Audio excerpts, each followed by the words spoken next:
ଏଟେ ଖୁଣ୍ଟ ବଲ୍ହା ବାଉଁଶ ସବୁ ପଡ଼ିଗଲା। କାଲିଠୁ କେବଳ କାର୍ଯ୍ୟ ଆରମ୍ଭ ହବ। ଏବେ ହେଉଛି ମଙ୍ଗଳବାର। ଆଉ ଦେଖୁଛନ୍ତି ତ ବାଉଁଶ ବୁଆ ଆଜି ଚାଲିଛି। କଟା ହେଇକି କେତେ ଦିନ ପଡ଼ିଥିଲା, ଗଣ୍ଠି ମରା ହେଇଯାଇଥିଲା 2 ଦିନ ପୂର୍ବରୁ। ଆଉ ଆଜି ବାଉଁଶଟାକୁ ମୁଁ ଟୋଟାଲି ସବୁତକ 6-8 ଖଣ୍ଡ ବାଉଁଶ ଅଛି, ସବୁ ନଦୀକିରି ବାନ୍ଧିକିରି ତାକୁ ନେଇକି ଚାଲିଲି। ଆଉ ପୁଣି ଆହୁରି 15-20 ଖଣ୍ଡ ଅଛି ବାଉଁଶ, ସିଏ ବି ଆସିବ। ବର୍ଷାରେ କ'ଣ କରିବା, ବର୍ଷାକୁ ଖାତିର ନ କରିକି କାମ କରିବାକୁ ପଡ଼ିବ। କାହିଁକିନା ଯେହେତୁ ସେପଟେ କାମଟା ଆରମ୍ଭ ହବ, ଯେତେ ଶୀଘ୍ର ପାରିବା ସେତେ ଶୀଘ୍ର ସାରିବା ପାଇଁ ଚେଷ୍ଟା।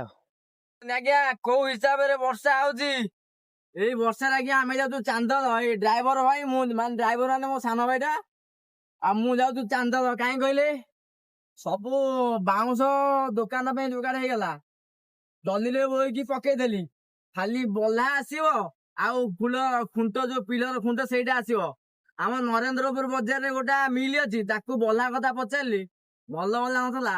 ମୁଁ କହିଲି ଭାଇ କୋଉଦିନ ଆସୁଛୁ, ସେ ଆଜିକାଲି କହି ମତେ ମାସରେ କରିଦେଲା। ସେଥିପାଇଁ ଯାଉଛି ଆଜ୍ଞା କୁସୁନପୁର, ଚାନ୍ଦଳ କୁସୁନପୁର, ସେଇଠୁ ବଲ୍ହା ଆଣିବି। ଆଉ ମାହାଳ, ଆମର ଚଣପୁର ମାହାଳରୁ ପିଲର ଖୁଣ୍ଟ ନେଇକି ଆସିବି, ତାପରେ କାମ ହବ। ଆଉ ଏବେ ଆଜ୍ଞା ହେଇଲାଣି ପାଖାପାଖି ରାତି 10:30। ବର୍ଷା ଟିକେ ଛାଡିଥିଲା, ଯାହା ଆମ କାମ ହେଇଗଲା। ବର୍ଷା ପୁଣି ଛେଚୁଛି।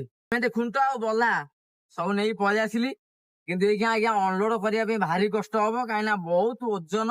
1.5 କୁଇଣ୍ଟାଲ ଭଳିଆ ଗୋଟା ବଲ୍ହା, ମାନେ ଆମର ଖୁଣ୍ଟ ଗୋଟା ସିମେଣ୍ଟ ଖୁଣ୍ଟ 1.5 କୁଇଣ୍ଟାଲ ଓଜନ।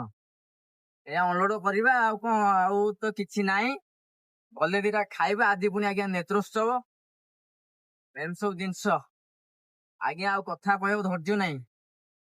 ଖୁଣ୍ଟ ବଲ୍ହା ଉଠେଇକା ଦେହ କ'ଣ ହେଇଗଲାଣି। ଆଉ ବଲେ ଯାହା ଭଗବାନଙ୍କ ଆଶୀର୍ବାଦରୁ ଜିନିଷ ପଳେଇ ଆଇଲା, ପଡିଯିବ, କାମ ଆରମ୍ଭ ହେଇଯିବ। ଆଉ ଏ ଡ୍ରାଇଭର ଭାଇ ଆମର ଗାଡି ଚଲାଉଛନ୍ତି, ମୋ ସାନ ଭାଇଟା ସେଥିରେ ଗାଡି ଚଲାଉଛି। ଭାଇଟା ଭାରି ସାହାଯ୍ୟ ମତେ କଲା ଆଜି। ଆଉ ବହୁତ ଭଲ ରେଟରେ ମଧ୍ୟ ପାଇଲୁ। ବଲ୍ହାଟା ଆଣିଲୁ ଆମର କୁସୁନପୁରା, ଆପଣ ଜାଣିଥିବେ, ଚାନ୍ଦଳ ପଛକୁ ଯୋଉ କୁସୁନପୁରା ଅଛି ସେଠୁ। ଆଉ ଆମର ସିମେଣ୍ଟ ଖୁଣ୍ଟଟା ଆସିଲା ଯୋଉ 10 ଫୁଟିଆ 12 ଫୁଟିଆ, ସେ ଖୁଣ୍ଟଟା ଆସିଲା ଆମର ବଙ୍ଗାଳପୁର, ମାହାଳ ବଙ୍ଗାଳପୁର। ବହୁତ ଭଲ ରେଟରେ ମଧ୍ୟ ଦେଲେ, ଯାହା ଖୁସି ଲାଗିଲା। ମାର୍କେଟ ଠାରୁ 10-15 ଟଙ୍କା କମରେ ଆସିଲା। ବହୁତ ଖୁସି ଲାଗିଲା ମନକୁ। କାହିଁକିନା ଯାହା ବେଲେ ଆଜ୍ଞା ଜାଣିଥିବେ, ଆମ ପାଖରେ ଟଙ୍କା 5ଟା ଯଦି କମିଗଲା ତାହେଲେ ଆମକୁ ବହୁତ ଖୁସି ଲାଗିବ। ଏମିତି ସବୁ କଥା। ଆଉ ଆଜ୍ଞା କ'ଣ କହିବା, ଏବେ ହେଲା ମେନ୍ ଜିନିଷ, ଏଠୁ ଗଲା ପରେ କେମିତି ଅନଲୋଡ ହବ ସେଇଟା ହଉଛି ଟେନସନ କଥା। ହେଇକିନା କାହିଁକିନା 2 ଜଣ, ଆମେ 2-3 ଜଣ ମିଶିକି ଅନଲୋଡ ଲୋଡ କରିଥିଲୁ। ଆଉ ଆଜ୍ଞା 2-3 ଜଣ ମିଶିକି କାଢିବାକୁ ପଡିବ। ଏମିତି ସବୁ କଥା। ଆଉ ହଉ ଚାଲନ୍ତୁ ଆଗକୁ ଯିବା, ଦେଖିବା। ଦେଖୁଛନ୍ତି ଆଜ୍ଞା ଗାଡି ଯାଉଛି। ଏବେ ଆଜ୍ଞା ହେଇଗଲା ପାଖାପାଖି 11:30 ସମୟ। ଦେଖନ୍ତୁ ଏଠି ବଲ୍ହା ପଡ଼ିଗଲା। ରାତି 11:30 ବେଳେ କାମ ସରୁଛି ଆଜ୍ଞା। ଏଠି ବଲ୍ହା ଆଣି ପକେଇଦେଲି। ଏଠି ପିଲର ଖୁଣ୍ଟ, ଏଠି ଆଜି ଖୁଣ୍ଟ ମଧ୍ୟ ପଡ଼ିଗଲା। ତ ଏବେ ସିଧା ସବୁ କାର୍ଯ୍ୟ ସରିଗଲା, ଆଉ କିଛି ନାହିଁ। ଦେଖନ୍ତୁ ବାଉଁଶ ବି ପଡ଼ିଯାଇଛି।